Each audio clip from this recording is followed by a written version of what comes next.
Ladies and gentlemen, welcome. My name is Sirio Farrell, the first sword of Bravos, and you are watching the AFK show. Just so.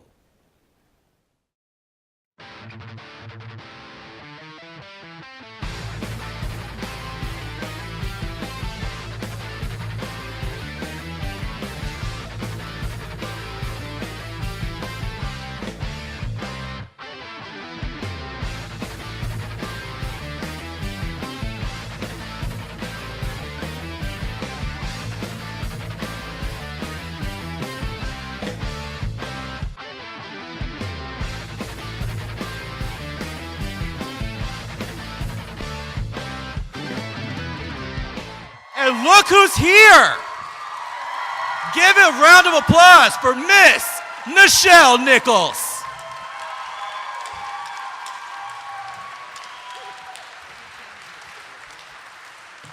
Here you go. I thank you so much. We actors live for that applause. And anybody who tells you different, well, it starts with an L. Yes, thank you. All right, excellent. And I've told enough with the L that I gave it up for Lent. That's so funny. Howdy. Well, I'd first like to thank all of you for being here today. My name is Anita Long. I'm president of Women in Film and Television. It's a pleasure.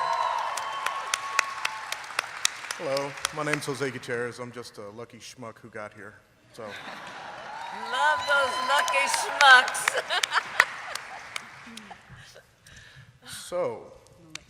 Miss Nichols, Yes, sir. I wanted to ask you a couple of questions that I don't know if they're too personal or not, but hopefully you'll answer them for us. If they're too personal, I'll lie so well you won't even care. There we go. There we go. Who was your greatest influence to start acting?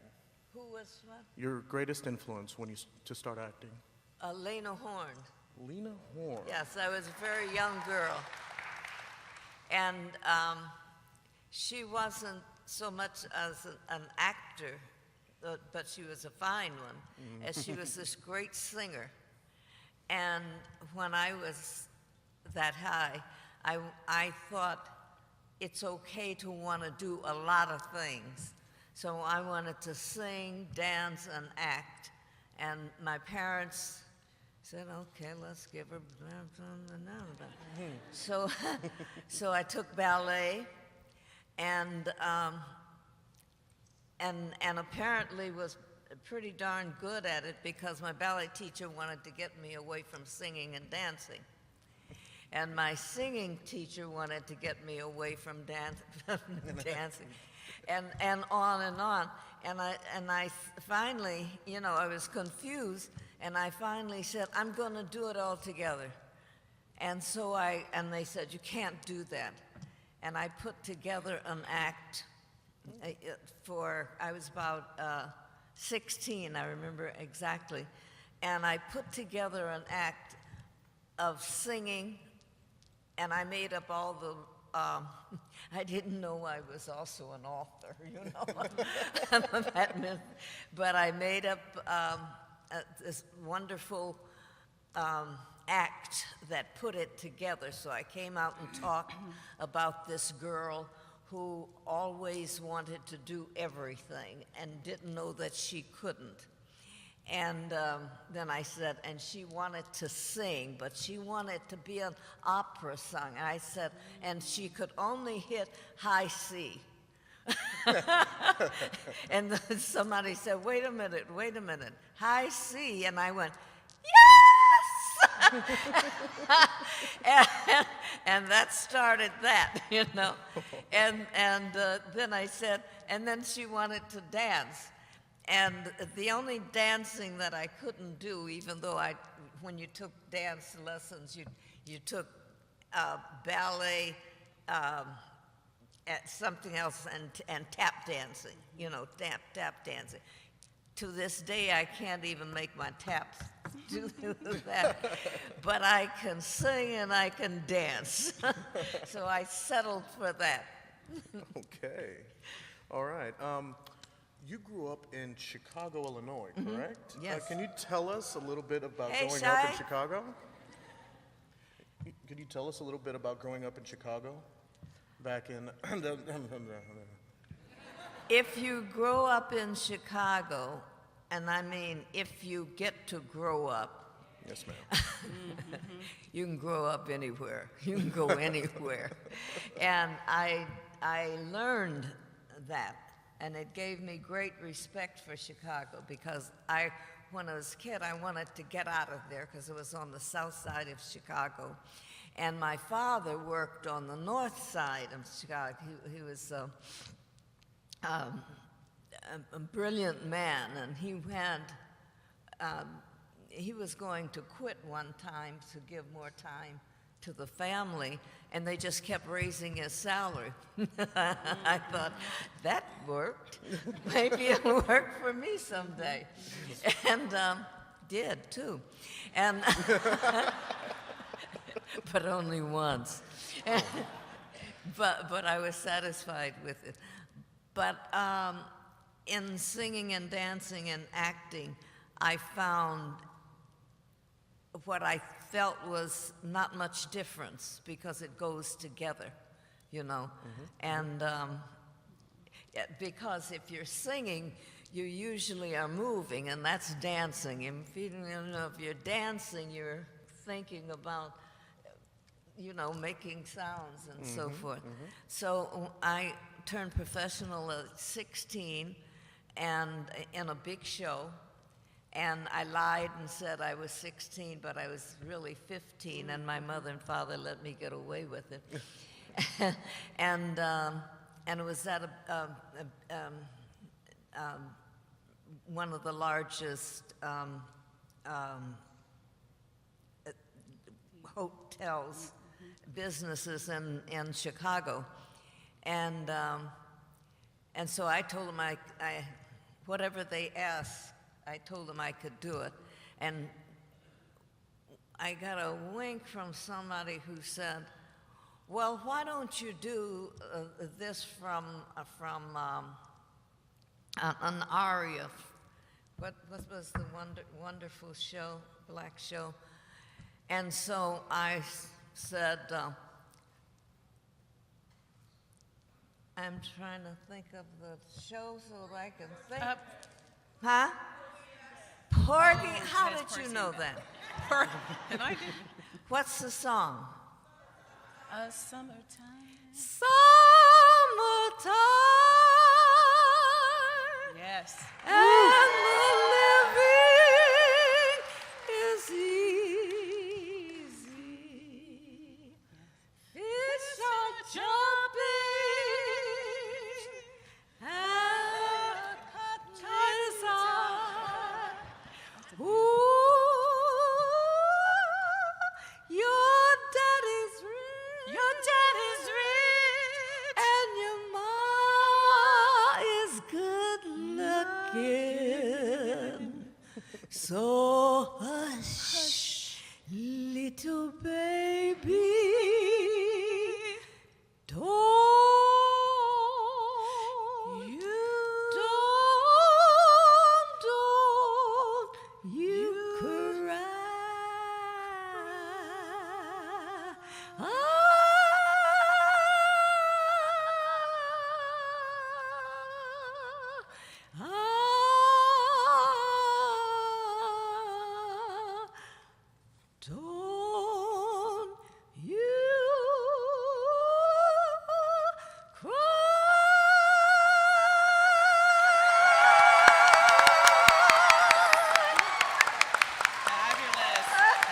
Miss Nichelle, that was lovely. Thank you for that. Thank you for the question. Now what's the next one? Uh-oh. Got away with that Anita, one. would you like to ask a question? So during those days, was that a ethnic group of people during these performances or plays, or when did you? Because you seem like you were one of those people that were. The first musical that I got in was at the one I'm telling at this big show, hotel, and in the supper club. They had a big supper club, and back in the 20s, before I was born, just in case you were wondering, but they used to put on after dinner shows, and then they put on two shows, one at dinner time, which was, you know, a small one, and then this big show later, you know, 2 or 3 hours later, and people just packed to them. It was like going to the theater in New York, you know. They put on those kinds of shows. And so they were looking for an actress, a singer, and my mother and father knew how much it meant to me. And my mother was always telling me, you know, that's some of that kind of, you might not make it, and don't put your heart into it. I'm coming home from school, and I'm just within, and my mother, who thinks that I'll never make it in that kind of craziness, is at the window knocking. They want you downtown. So downtown, and she dresses me up. Instead, I had long braids, you know. She took them down. I looked like I was 17, 18 years old at least, you know. And I went downtown, and my father had the car, so I had to take the elevator. You had heard of the L? You know, yes. In Chicago there, the L. And so I get off, and I go to the Sherman Hotel, and the head of it, Carmencita Romero, was this wonderful dancer and gorgeous woman, and she always had two great big guys with her and two little girls. She was tall and elegant and gorgeous, and I was a little girl. And so in I come, and they're on the stage waiting for, and the other girls that had just made it before me. And here she's worrying about, you know, can't depend on anybody else. And I walked in, and they were sitting up on the stage. The owner, Ernie Byfield, famous owner of hotels, large hotels, but this was his favorite hotel. And in the supper club, they gave a dinner show, and then they gave a big show, you know, later. And this was for the big show they wanted to put on. And I walked in, and they looked over, and they're sitting up on the stage, and Ernie Byfield turned, and he looked at me coming in, and Carmencita looked to see what he was looking at, and she looked at me, and how did this other person get the news to come down? She didn't recognize me. My mother had dressed me, and I looked like, they said I looked like I was 19 or 20. I was 16. And I walked in, and I didn't know enough to go around the stage, because they were sitting on the stage. It wasn't a high stage, but there were stairs, you know, 4 or 5 stairs. Instead, I walked straight through to the middle of it, pulled my skirt up a little bit, and stepped myself in my high heels up on the stage and said, "It's so nice to meet you, Mr. Byfield." And we stayed there a year and a half.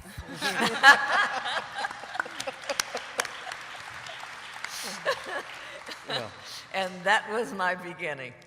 Excellent. So we go a little forward, and Sorry you asked. not really. How was it working with a mind like Gene Roddenberry? Oh my God. That's one of the greatest losses of the 20th century. Agreed. The man was so brilliant, and he had a wonderful sense of humor, and he loved people. And if you happen to have talent, he really loved you.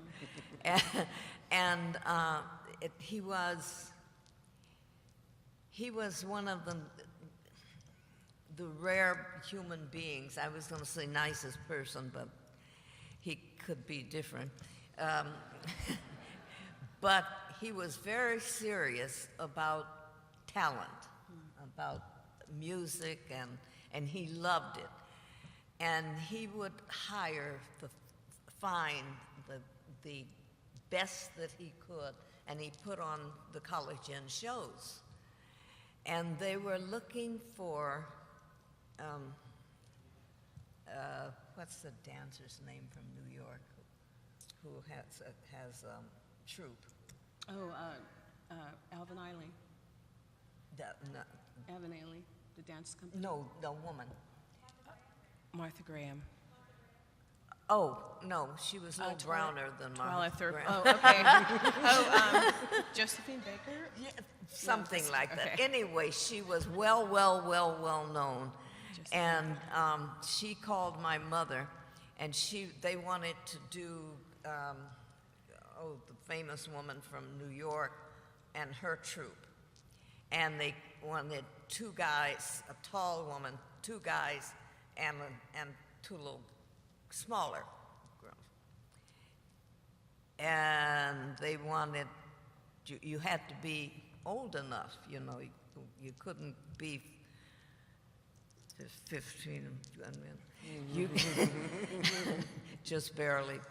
And so my mother is at the window, who keeps telling me, you're not going to be in show business. That she's knocking on the one of me coming home from school with my little pleated skirt and my buck shoes, you know, and talking to my girlfriend and taking time, knocking on the window, get here. And I went, oh my God, somebody died. And so I ran to her, and she said, Carmen Cedar Romero wants you downtown. They want you on this big show. And I go, and I'm looking at my mother. I said, are you sure, Mom? And she said, would I lie? And I went, no, ma'am. And my oldest sister, who was the same size as I was, had given me, against my mother's will, her clothing. Yes, she did. Beautiful clothing, you know. And Mother got out and pulled out this and pulled out that and pulled out that and put this on and said, get in the cab and get down there and be there. They want you there right away. And I went, oh my goodness, I had the high heel shoes on, you know, and I walked in. And Ernie Byfield, I'm saying Ernie Byfield is one of the biggest producers in Chicago. Mm-hmm. And he was known at that time all over the world. And I walked in, and they're all sitting on the stage, and I didn't have sense enough to know that there's steps. You have to go all the way around. So I went straight to the middle of the stage, pulled my little skirt up, and stepped up on the stage. And Carmen Cedar Romero went,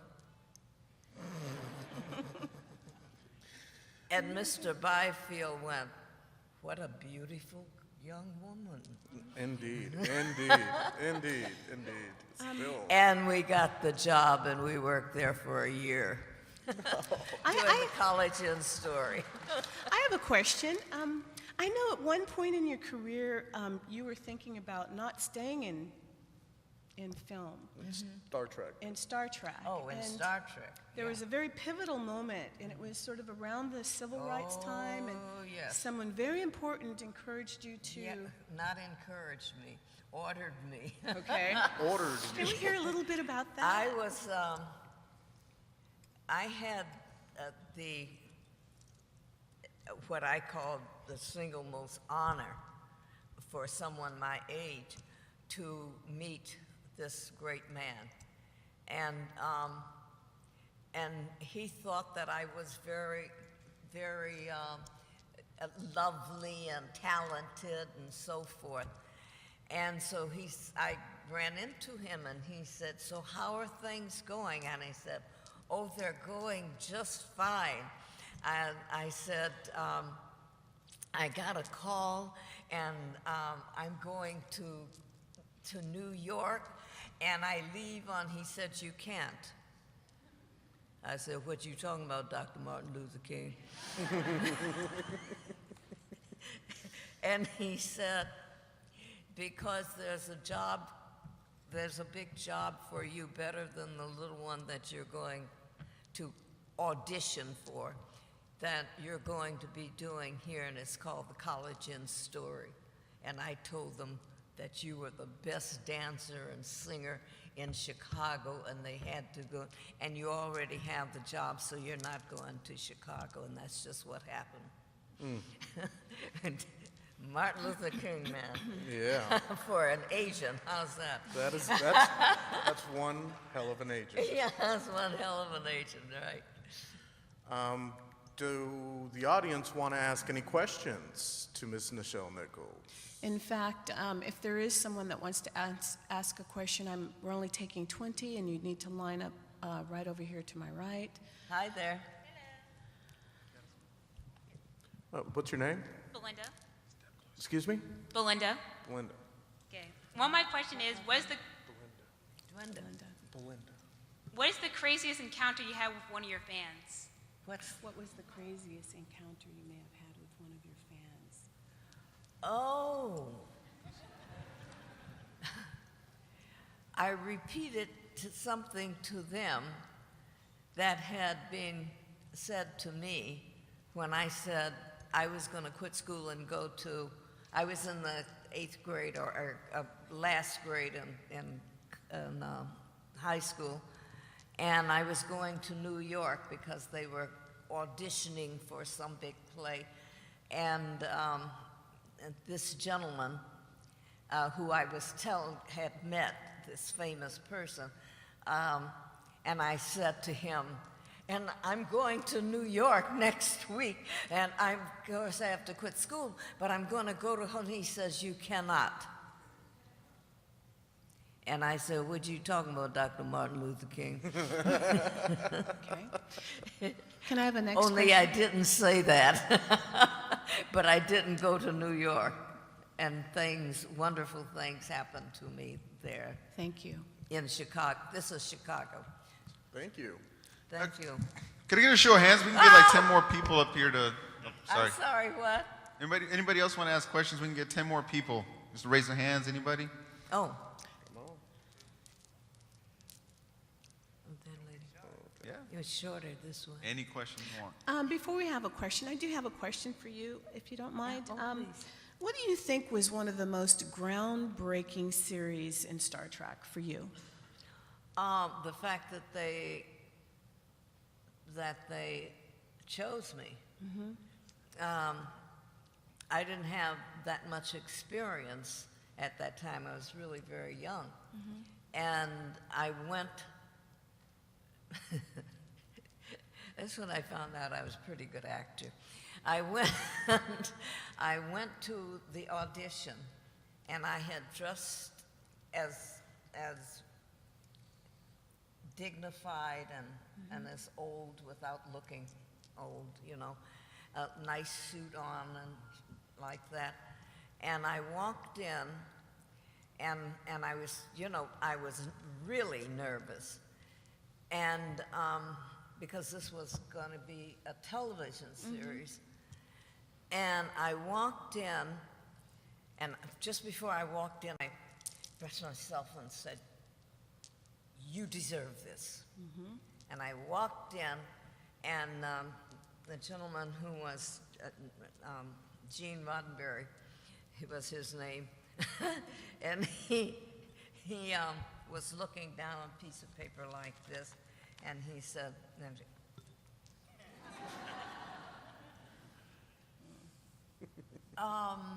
Nichols, is it? And I said, yes, sir. My father's name.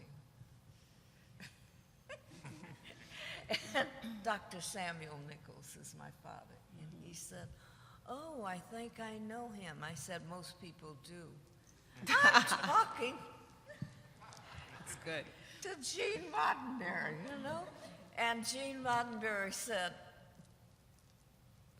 like, have a seat and tell us about yourself. And I said, what would you like to know? And he said, anything you want to tell me. And I said, I want this job. Pretty simple, right to the point. Very nice, very nice. And he said, you've got it. 'Cause he was laughing so hard, trying not to laugh. He was a, you've got it. Okay, one more question? Yes, my name is Bill. I have an older friend who has told me that in the 1960s, African Americans, if there was a black character on any television show, they'd call everybody else up and say, you know, tune into NBC. There's a woman here in, you know, Star Trek or whatever show was on at the time. Was there any small children, like, you know, I've heard of actors and maybe astronauts who watched you when they were little girls or little boys and grew up and said, oh, you're the reason why I'm in show business or in space or anything like that? I get it even today.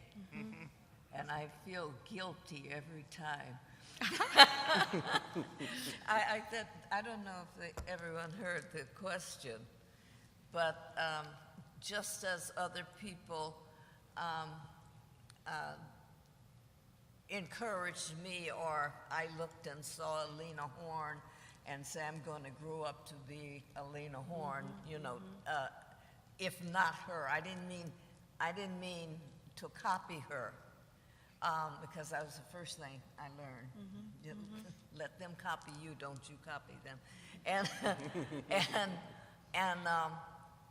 And I said, this is what I want to do, like what Lena Horne is doing. And they said, well, Lena Horne's not that great an actress. I said, she is when she sings. and I just took the best. I'm not sure if I'm answering your question, but I took the best of everyone that I thought was good, that was great. I didn't care what color they were. I just, if you were a good actor, if you were a good dancer, if you were a good singer, I wanted to be as good as you, you know, and that's the way I furthered my career. Thank you. Well, thank you. Was that was that an answer to the question? Well, yes. Close enough to it. Oh, okay. Yes. Well, that was a really good question. In fact, that's very true. I was one of those young girls who watched Star Trek, and when I saw you on TV, that was the first time I really started thinking about space. And Yes. to this day, I'm very interested in all things technical, space, engineering, and that sort. Next. Hi, my name is Selena, and Okay, Selena, what's your question? well, first of all, I just wanted to say thank you. I'm actually old enough to remember when there were hardly any African American people on television, and Can you speak up, please? yeah, sure. Yeah, I can hardly hear you. Okay, I'm sorry. The question. Yeah, my question is, what advice would you give to someone who was trying to break into a field where there wasn't a lot of diversity, given that you had to do that in your career, going on television when there weren't a lot of African American women in television? Any advice you'd give someone? Any advice you'd give someone who's trying to Oh, break into- advice that I could give to someone? Yes. Well, we're still in that same situation to some degree with women getting into film, particularly women of color, and even producers. and Yes. that sort of thing. Yes. Advice. for Advice. those. Think about it very hard. What It's advice? not easy. Yeah, I say it facetiously, but you will find that if you want to go into show business, you have to really want to. Very few people walk in and just get the job and keep moving, keep growing. It's like any other work. You have to work at it. You have to respect it. You have to love it. And you have to know that every day you're getting better and better and better. And every day you should be working on getting better and better. And don't let anybody, I don't care who it is, your mama, your daddy, your sister, brother, your best friend, your husband, or your children, if you know you're good, get out there and let the world know it. Very well said, very well said. Next question, please. Good afternoon, ma'am. Hi. You took part in a landmark moment in television history when you were part of the first interracial kiss that was broadcast on television. That you could hear around the world. Yes. I wonder You could if I'm feel it. ever going Could- to could live you talk that about- down. Could you talk about that experience a little bit? What was the question on it? Could you talk about that experience a little bit? Talk about the experience of that kiss. Well, between you and Mr. experience Shatner. of that kiss. Between you and Bill Shatner. Oh, And the whole I situation know in the who film, it is. and the whole situation in the filming of it, and all of that. We can laugh about it now and think about it now, but at that time, there was no such thing as the two races even being in love, much less kissing. And so this was the first time, and we put in as much energy in thinking about it. Bill and I. Bill is from what's the state? What's the country up above? Canada. Canada. Bill is from Canada, and he didn't understand the concern. What's the concern? And when someone whispered to him, well, she's black, he says, so I'm white. You know how he is. They don't hold that against me. And he just didn't understand.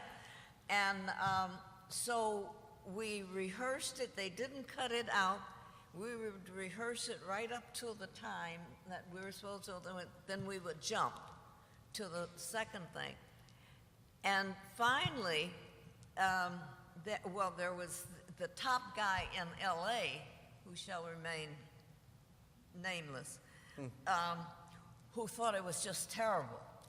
Just terrible. It wasn't going to happen. And somehow it got back to New York about a dozen times, different people. And the real head of NBC, CBS, NBC? I think we were NBC. Well, anyway, of the station, was a big fan of Star Trek. And he said, let them know he was flying out. That was all. And now everybody is like, oh my God, we're all going to get fired. So he gets in and he says, I only want to, they said, well, we're taking that scene out. And he said, well, not yet, not until I say so. I want to see it. And they went, oh God. and he said, well, they're off, you know, and we were for some reason we were off for a week. He stayed for a week. He said to them, "Is Nichelle Nichols in town?" And they said, they knew damn well I was in town. And so somebody said, yes. And he said, well, that's the only reason I flew out here. She's my favorite actor. I want to meet her.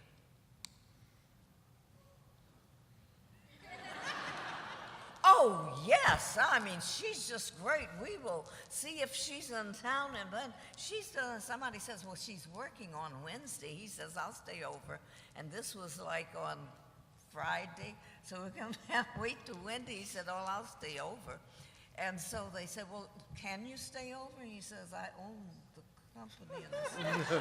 I can stay as long. And he picked up the phone and said, I won't be back to New York for, I'm meeting Nichelle Nichols. Well, I don't know this. I don't know this at all. But I have this thing about me, you know. I said, I'm going to meet, oh, how are you doing? I said, welcome. I'm welcoming him to his own studio. And he said, well, thank you so much. And he says, I understand you have a wonderful scene coming up. And I said, oh, yes, and it's a first, you know. It's the first interracial kiss on television.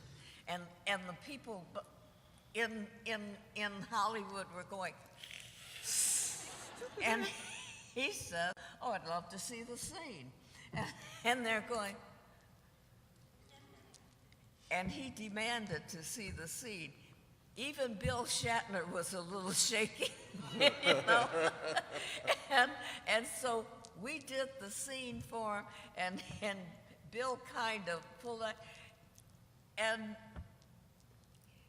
the man said, there's nothing wrong with the scene, it's just Bill's problem. He's fighting it too much. Anybody'd have a girl looks like her and wouldn't fight it. Yes. All right, we have time for one last question. And that's how the first interracial kiss got on television. Yes. What's your name? My name is John. Whoa, hi there. Holy crap, do I really sound like that? I do, don't I? My name is John Michael. Ms. Nichols, Yes. There's been much said over the years about a certain air of rivalry between you and Mr. Shatner, personality conflicts, that sort of thing. We just had a question about the first kiss between the two of you. Years later, when Comedy Central did the roast of Bill Shatner, you referenced that kiss, and then you politely invited him to make history again by kissing a more intimate portion of yourself. I've always wondered if that request was heartfelt or if that was scripted for comedic effect. Thank you. Thank you.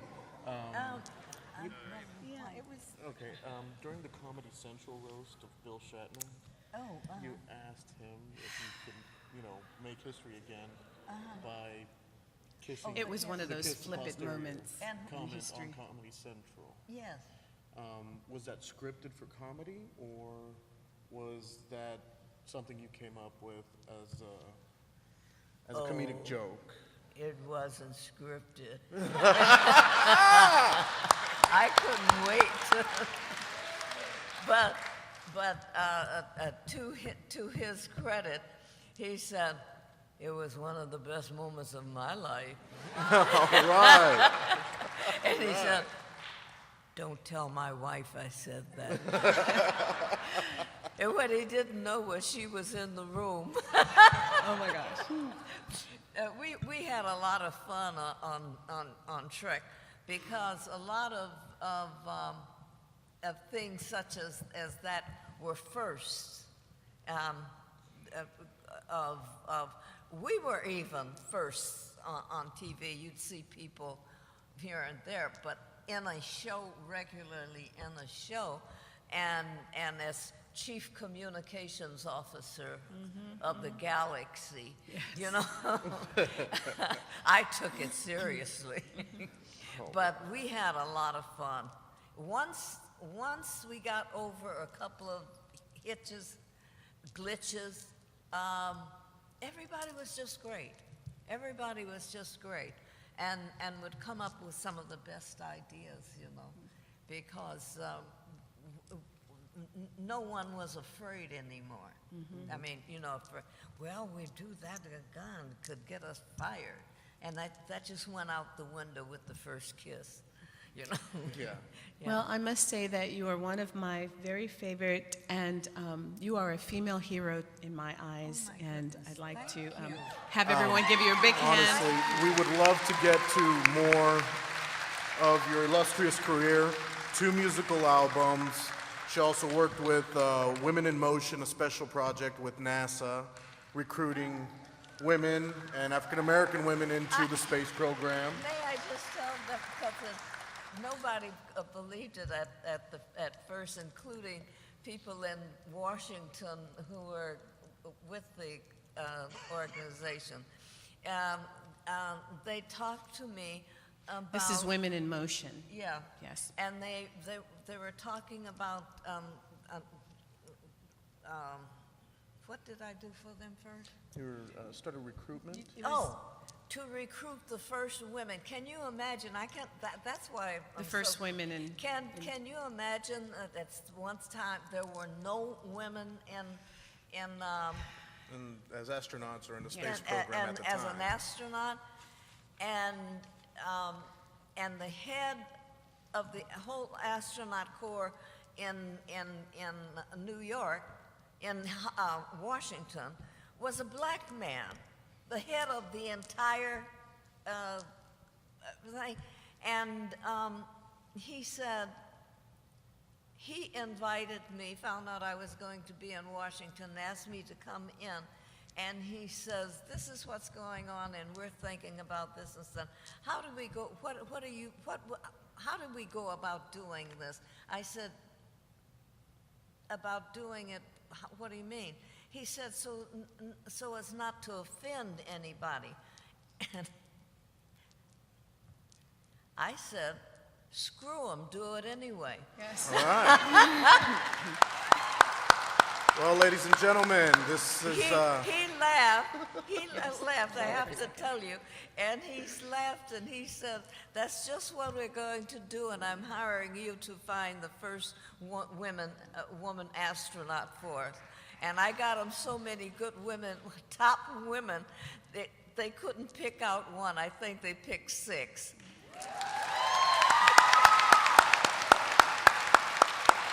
All right, all right. In many ways, we're still on that journey because there's a lot of disparity, and there's definitely still a glass ceiling in yes. many areas, and it's not That's an right. ethnic thing, it's gender. So,